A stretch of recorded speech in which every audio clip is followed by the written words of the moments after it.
So you want to do the most damage in your raid team. You want to pull out those big hunter numbers that make everybody go, wow. You want to use a build that's going to make everyone happy to have you on the team, and a build that makes it so the DPS phases are largely not a worry. Hey, hi, how are you? My name's Felt. Welcome to the end of Destiny 2, and my guide to Nighthawk Golden Gun Prismatic Hunter. We're going to be talking over this build from the ground up as if you've never seen it or heard of it before, though, because I want this video to be timeless. I want, if anyone at any point in the future comes across this video and is like, how does this build work? I want them to understand it. I want them to know what we chose and why we chose it. So let's start with the absolute basics, the exotic that the build revolves around, Celestial Nighthawk. The Celestial Nighthawk is an exotic that turns your Golden Gun super into a single shot. One high damage shot. It also has various other things on it. Precision final blows reduce the cooldown of the super, and targets defeated by that shot give you super energy and explode, dealing bonus solar damage in an AoE. Those aren't the parts that matter that much to this build, because this build is all about using this one high damage precision shot to really blow up bosses as fast as you can. Now that the baseline for the build has been established of what we're doing, let's talk about the subclass. The subclass is the basis of almost every build, and as a result is generally important that you choose stuff that you like for said subclass. I'm going to be talking through what I like to run for this to help make up for the weaknesses of the build. Those weaknesses being that typically this build is not the best at staying alive or clearing out adds because you can't use your super to do any of that, and one of your weapons is locked to a specific thing that is not the greatest at ad clear. So let's talk through it all right now. First and foremost, you have to use Golden Gun. I know, that's so shocking and crazy. You have to use Golden Gun to use the exotic that makes Golden Gun better. But it does need to be mentioned. If you haven't played a lot of Prismatic Hunter, Transcendence is a very powerful part of what you're doing. Now, the idea is that after you deal a lot of damage with Darkness type damage and a lot of damage with Light type damage, you'll be able to activate an extra ability, basically, that makes you Transcendence, which gives you all of your abilities refunded. It gives you better regeneration of all those abilities, and as you deal damage with your melees, you get grenades back, and if you deal damage with your grenades, you get your melees back, and this nice little cycle that makes you able to spam abilities quite often. Your regular grenade does get replaced with a spike grenade. They've made the spike grenade a lot better over the years. In the current version, it is quite easy to just throw it and stick it to a boss, and it will just do damage over time. This grenade does do both stasis and solar damage, which is really, really good. As for the rest of the actual abilities that we go for, I like Gambler's Dodge so that I can get more melees back. Triple Jump because it is my preferred movement ability for Hunter. You can use anything you want, but Triple Jump's the best. As for melees, I like Withering Blade. It's a really good way to constantly do darkness damage to charge up your Transcendence, and also the way that it slows enemies by bouncing these shurikens off them to slow them in a giant AoE pile is incredibly strong. For my grenade, I prefer Grapple. This build doesn't have a ton of ways of generating the darkness energy for Transcendence besides your abilities, so I like Grapple because it is just a really strong ability. It's also really good for movement inside of both boss fights and getting to boss fights. You do have to put yourself out of position a little bit when you grapple to attack things, but it is still incredibly strong. As for aspects, I really like running Ascension on this build because of how Amplified works nowadays, giving you just damage reduction and a speed boost. It makes you really, really survivable on a build where you generally don't have a ton of survivability. On top of that, it does giant AoE jolts to enemies around you, which means that you are getting a ton of free light energy for your Transcendence buildup. Speaking of light energy, Gunpowder Gamble. Now, this is a bit of a dangerous ability because you can blow yourself up with it, but I find this to be just such a good way of making it so that you still have really good ad clear in your build, when you may be wanting to have both your special and heavy weapons be set up for boss DPS depending on what boss you're fighting.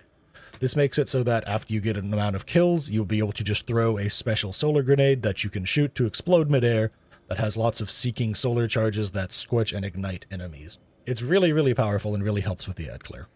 Fragments have been informed by the rest of the build, so the choices we have for fragments are based on what I have chosen for everything else here. First up is Fragment of Protection. While surrounded, you are resistant to incoming damage, and while Transcendent, that effect is increased. This just makes you more tanky. Between this and the amplified bonus to damage reduction, you are a lot harder to kill on a build where you will sometimes struggle with survivability, so you get to feel pretty good.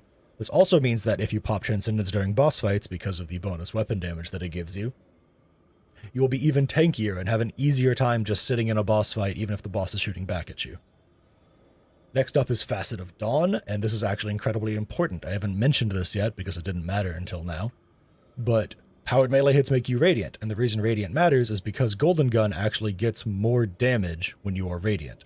This is a very niche interaction, and not a lot of other supers get bonuses from being radiant, but specifically Golden Gun does. So, this is another reason why we like to have a nice ranged melee like Withering Blade in the build. Because of that, we can proc Radiant from further away from the boss and make sure we always have Radiant available when we are using our supers. Next up is Facet of Courage. Your Arc, Solar, and Void abilities deal increased damage to targets afflicted with darkness debuffs. Yet another reason why we like Withering Blade. We apply darkness debuffs to so many things that it makes Gunpowder Gamble and Ascension do a ton of extra damage. This also applies with our Hailfire Spike because we will be slowing stuff with the stasis half of that grenade. And as a result, our Nighthawk will be doing even more damage to anything we aim it at because we will probably have stuck a grenade to it and thrown a shuriken at it so that it has applied a darkness debuff. After that's Facet of Ruin. This is mostly just for solar ignitions. We don't really make the stasis crystals to get that bonus out of this fragment, but Gunpowder Gamble will ignite stuff, and as a result of that, Facet of Ruin is quite good for this build. It also just has 10 weapon on it, and you don't want to turn down 10 weapon. Our final fragment is possibly the most important, and that is Facet of Purpose. When you pick up an orb, you get granted an elemental effect based on what your equipped super is, and because we are solar, we get restoration when we pick up an orb. Meaning that we actually have a little more survivability than you'd think. It's not quite as survivable as any build that can run Woven Mail, but it is still very, very survivable. So we've talked to the subclass. Let's talk about Artifact, because Artifact is incredibly important. I'm going to start by just talking through all of my choices, and then I'm going to talk through other potential options that you could run instead of what I run. If you don't want to think about it, just run what you see on screen here. First up is Elemental Siphon. Kinetic or Solar Final Blows, because we're in Solar, will make Solar elemental drops happen, which means you can pick them up and get more ability regeneration. It's just nice. It helps out your teammates if they're running Solar builds as well. Incendiary Rifle Rounds just adds more general damage to our Still Hunt. It's just good. It just does a lot for us. It makes us so that we will ignite bosses on occasion as well. Energy Diffusion Substrate is just extra damage resistance, and because we are trying our best to just survive to DPS so we can unload all our extra damage, being able to get there alive is quite valuable. Solar Fulmination just makes our ignitions better. Because we scorch with our sniper, we will sometimes ignite bosses, and our Gunpowder Gamble also ignites enemies as well, just making our ignitions generally stronger is good. Radiant Orbs is also in here because being able to pick up orbs to just make sure you stay radiant is invaluable. There is no reason to not try and stay radiant as much as possible in this build. Yes, during boss damage, we want to make sure that we hit a Withering Blade on the boss to make sure it is debuffed so that we get the bonus damage from Facet of Courage, but this just makes sure that we don't have to truly think about staying radiant 24/7. Getting into the tier 3s here, we have Shock and Awe. When you have an Arc or Prismatic subclass equipped, Arc Final Blows while you're amplified summon a burst of lightning that damages and jolts targets. If you're using an Arc Heavy machine gun, for example, this synergizes really well with the build because we amplify ourselves a lot through Ascension. I believe your cooldown on your dodge can often be fast enough to where you'll be able to Ascension, have Amplified, and then use Ascension again and get those Arc Final Blows with your Ascension, but the timing could be a little off if I'm misremembering. The bottom line is this is still a pretty good default choice if you like using Arc Heavies. Final and most important perk on the artifact is Sniper's Meditation. Sniper Rifle hits grant stacking sniper rifle damage, stability, and reload bonuses for a short time. Heavy Armor Sniper hits count as more than one. The bottom line here is that this makes your Still Hunt even better, as if it wasn't already good enough from all the other work we put into it. This makes your Still Hunt even better. This also means that in longer damage phases, you can use the Heavy Sniper Rifle from Renegades, and will get a lot of value out of it overall. All of these artifact perks are just my default choices. Let's talk about some optional changes. An optional change is that you could swap out some of the survivability stuff for simply the auto rifle survivability perks, like for example, Energy Diffusion Substrate and Elemental Siphon could both be swapped out for targeting autoloader and sustained fire to make it so that your auto rifles are just better. If you like using auto rifles in this game, and it'll be your kinetic slot weapon, your primary slot weapon, your top slot, depending on what you want to call it, putting in both of those mods is really good and will really just boost up your everything if you like using auto rifles. Outside of that, I don't recommend much else to change. If you're not a huge fan of Shock and Awe, Transference is a potential option for you. Shield Crush is a potential option for you if you really like spamming your grenade and melee abilities, because you will quite often be amplified and radiant. You might not often have Woven Mail, Frost Armor, or an Overshield, but you'll usually have at least one half of Shield Crush. If for some reason you're DPSing with a sword as well as a sniper rifle, Argent Blade is here if you want it to replace Shock and Awe. And Prismatic Transfer is in here as well. More often than not, you will not get good use out of this because Solar is very popular in boss DPS phases right now between Well-Lock and certain Solar Titan builds, as well as just other hunters using similar things as you, using Nighthawks. But it is in here if you realize that your team will get a good boost of the weapon damage that this artifact perk provides. Now that we've finally done all the build talk that is required for this type of build, let's talk weapons. First of all, it's Still Hunt. You can't use anything other than Still Hunt. If you want to use this build, you better be using Still Hunt. It is just the de facto weapon for it. In case you were wondering, the Catalyst is in fact not the greatest for this build. You can get a Precision Final Blow and then reload this before you go to DPS, but overall, this is not the greatest Catalyst. Do not worry, if you do not have it, the gun functions just fine without it. For our top slot here, I personally recommend weapons like Submission, things that have good perk pools such as Kinetic Trimmers, Chaos Reshaped to give yourself little bursts of healing and bonus damage are really, really strong. If you want to go the auto rifle route, I recommend something like Giver's Blessing. This is the weapon from Kepler. It can roll Kinetic Trimmers in this final slot here, and I think Kinetic Trimmers is one of the best things you can get on a kinetic weapon right now. It also, in my opinion, quite excitingly, gets Shoot to Loot, meaning that you can use Shoot to Loot to pick up ammo across the map during DPS phases if you're ever running out. And special ammo being a lot more plentiful than heavy means that sometimes you'll actually get to use this ability. Other weapons that I generally recommend for this build include stuff like Chattering Bone and Blast Furnace. Once again, these things that have Kinetic Trimmers in one of the slots, or Chaos Reshaped in those same types of slots.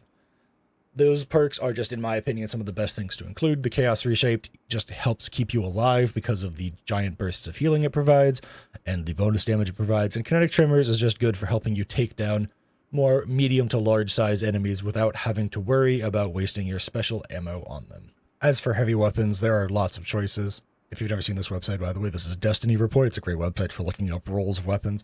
I entered Is Machine Gun, Is Arc. If you want an Arc machine gun, there are in fact a dozen of them.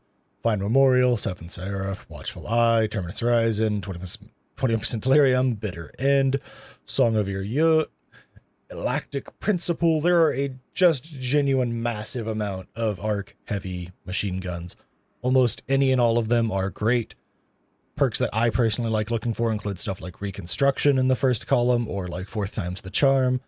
Stuff like Killing Tally is good, Mega Kill Clip's pretty good, Gear Shift, Frenzy, Jolting Feedback, all of those are good.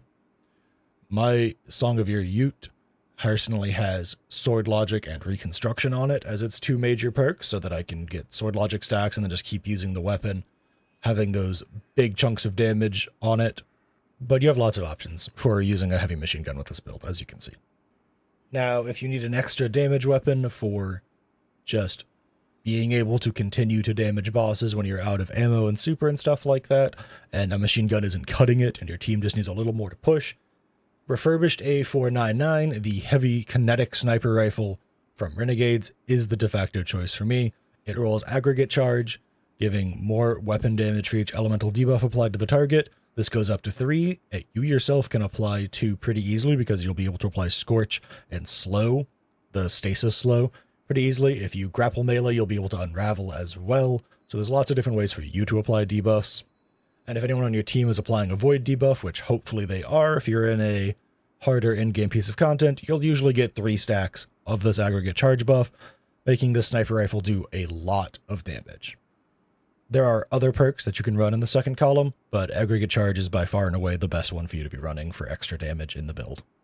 Before we dive into what stats to look for and what mods to put on the armor, let's talk about what armor you should be wearing in the first place so you know what to start farming for if you want to get better armor for a build like this.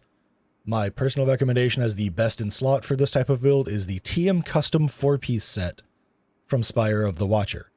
Now, this drops at tier 5 all the time if you do the master mode of the dungeon, or if it's the featured dungeon, it will always drop as tier 5 as well.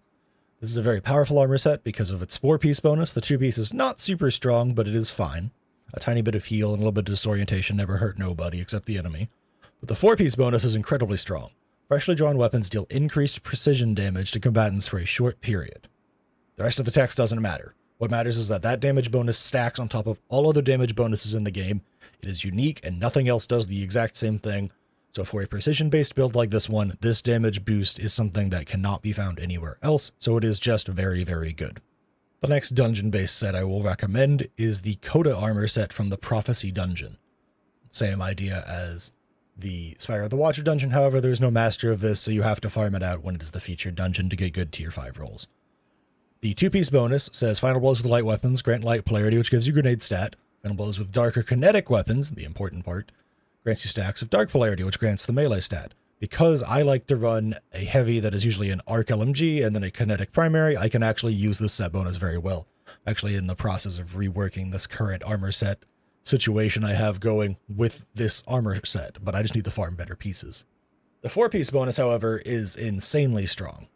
Final Blows with light weapons grant additional grenade energy, and Final Blows with darker kinetic grant additional melee energy, making it so that your low melee and grenade stats that happen with this build are even better, because you will get extra grenade energy and extra grenade stat and extra melee energy and extra melee stat by just killing stuff.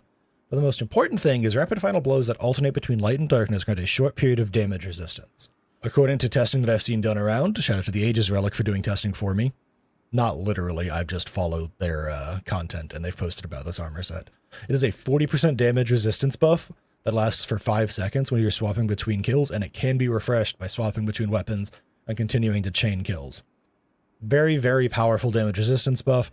It's a little harder to proc for this particular build because you're not going to be swapping between like a powerful special that kills stuff and then a good primary that kills stuff. You're swapping between your heavy and primary, but you will still be able to get very good use out of this 4-piece set bonus. One last mention in the harder to farm category. Oryx's Memory, the 4-piece armor set from Kingsfall, is actually pretty good with this build. Final Blows on Guardians and Powerful Combatants generate more ammo progress. I know this just got heavily nerfed. It's still a good set bonus, even with the nerf, because beforehand it was making so much ammo you could never use it all. Now it's just a little bit of bonus progress. The 4-piece bonus is also pretty good. After a final blow on a powerful combatant, next time your shields are broken, you become invisible. It's just good survivability for this build. It makes you even harder to kill, and it gives you a panic moment of, oh, my shields are broken, I'm invisible, time to run around and not die. These next 3 armor sets I'm going to mention are much easier to farm and get a hold of. First up is the Exodus Down set. If you don't know how to get this, you can farm Master Law sectors on Nessus, or when the Distortion public events are up, you can farm those and you will get good tier 5s from that as well. The 2-piece bonus is when your shields become broken, collect all orbs of power and ammo bricks. Just fine. It'll auto heal you if you have on anything that heals you on orb pickup. And then there's the 4-piece bonus, which is the really cool part of this. Whenever you gain, lose, or spend an armor charge, heal and gain damage reduction for a short time. Picking up orbs counts as gaining armor charge. The timer running out counts as losing armor charge. Because you'll probably make a ton of orbs, because every time you dodge you pick up orbs, because when your shield breaks you auto-collect orbs, you will almost constantly have the damage reduction from this 4-piece, and you will just be a lot more survivable. I personally don't rate this as highly as, say, the Tex Mechanica set from the Spire dungeon, or the Coda set from the Prophecy dungeon, but this is still a very powerful 4-piece that is not to be looked down upon. Good 2-piece bonuses that are also pretty easy to farm include the Ferropotent armor set. 2 pieces, when your shields begin to regenerate, you gain flinch resistance and damage resistance for a short time. This also applies when you pick up orbs, because you begin to regenerate when you pick up orbs by default now, which means that you just get extra damage resistance when you pick up orbs. This set can be focused from Zavala. I know that farming Rapid Zavala is a little hard at the moment, but this set can be focused from them if you need particular pieces from it. The Smoke Jumper armor set is the other good 2-piece that I will recommend for this build. When you pick up an orb of power, gain a brief period of rapid decaying damage reduction. It's basically the same as Ferropotent. If you combine these two together, you pick up an orb, you'll become the most tanky hunter to ever tank, and it'll be quite hard to get rid of you. So you know what armor sets to farm? Well, what stats do you want to farm on those armor sets? I recommend that Super is your number 1 priority, followed by Weapons, followed by Class, and then Grenade and Melee are both pretty even after that. Health is a non-factor because we have so many ways to have damage reduction, and we heal on orb pickup regardless of anything else. Now as for actual stat breakpoints to aim for, I recommend at least 160 Super, because then you can use 2 Super Font mods in your helmet to make up the difference so that you technically have 200 Super. As much weapon stats as you can stuff into the build, because your kinetic sniper in the heavy slot, your weapons, your machine guns, and Still Hunt itself all scale off the weapon stat, plus you get a bunch of extra ammo brick chance from just having the stat be higher. After that, I like to get to at least 100 class stat. If you get a little more, it's fine. You get a little overshield when you pop your Ascension. But just 100 means that you can spam it as fast as possible. In my current build, it's grenade and then melee, but it does not matter that much overall. I prefer grenade stat because I find that the grapple melee does more damage than the Withering Blade Shuriken, but we're not past 100 on the grenade stat anyway, so we won't get that bonus damage. Melee, you want to be a little higher than I have it. This is just what works with my current armor set. This is all that I can get to. But that is okay. Withering Blades has 2 charges, and so as a result of that, we will often be able to just constantly be recharging it and not have to worry too much about our low melee stat. You only get back around a half to 3/4 of your melee on a dodge at 25, so just know that going in. In case you are unaware of the time of recording this video, we have new ghost mods that help you farm the armor better. The Powerhouse Armorer gives you exactly what you want 9 times out of 10 for this armor set, where it'll drop with weapon as its primary stat and super as its secondary. The tertiary stat will obviously do a lot of changing. If you're lucky, you'll get class. If you're unlucky, you'll get health. But the bottom line is that you get those weapon and super stats up pretty dang high, and the Powerhouse Armor thing helps it so that about half your armor will drop in the proper distributions. Now for the actual on-armor mods, we have basically whatever stat mod helps you get to the distribution you want, whatever tuners help you get to that distribution as well. I like running 2 super font mods on my helmet because it means I only need 160 super, which means I can get more weapon stats out of my armor. My final mod at the moment is a kinetic siphon so that I can make more orbs for myself. Powerful Friends is an also pretty good option, as is Radiant Light if you have more than 160 super and you don't need both super font mods. This is what I like to run because it makes my build work, and it's actually what I recommend because, like I said, you can squeeze more weapons out of a build if you only have 160 super in it. For gloves, I like running perks like Focusing Strike to get extra class ability energy when you do damage with your powered melee. Stuff like Bolstering Detonation that gets class ability when you damage with a grenade. And Heavy-Handed. Now, Heavy-Handed's a bit of an odd one considering our Withering Blades don't do a ton of damage, but our grenade, our grapple melee, does count as a melee sometimes for some weird reason in this game's code.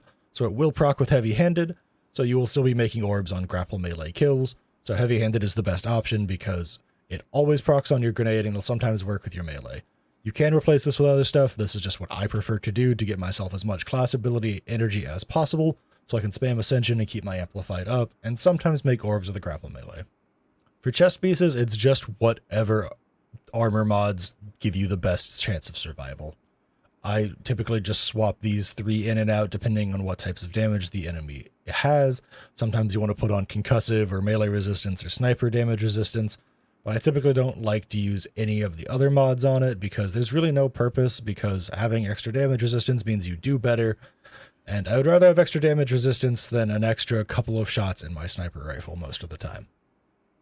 As for boots, if you really, really want to maximize your damage, it is 3 weapon surges of solar. You can use 2 and can put in like a recuperation mod if you really want to. It allows you to use a better class mod here, but if you use 3, it is the biggest damage boost you can possibly get for your solar weapon. If you're maxed out on weapon stat, you're doing even more damage, but this is just really strong to make your sniper do even more because it does scale with solar weapon surges, even the golden gunshots. Last and certainly not least is the class item, and it's a pretty normal set of things. It's Time Dilation, Reaper, and Powerful Attraction. Most builds you see nowadays are kind of just running these 3 in it. There's a handful that I see that run stuff like Outreach and Bomber, but more often than not, Reaper to make more orbs when you use your class ability, Powerful Attraction to pick up all the orbs near you when you use your class ability, and Time Dilation to make it so your armor charge lasts longer. If you're using 4-piece Exodus set, you could absolutely dump Powerful Attraction for some other better thing, like Proximity Ward if you really wish, maybe Outreach or Bomber if you really wish. But more often than not, I find that Powerful Attraction is just a good de facto go-to for your armor. This build is stupid good, it does a lot of damage, and it's highly recommended from myself and lots of others in the community.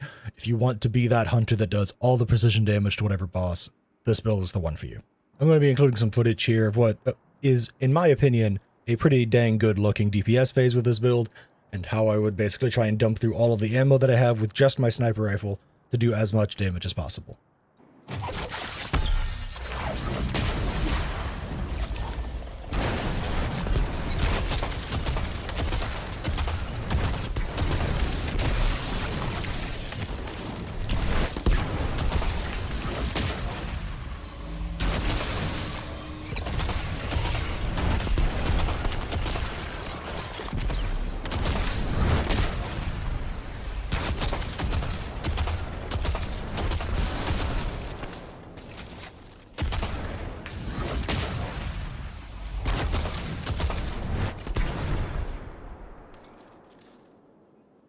Thanks for hanging out and watching. These videos are mostly just for myself.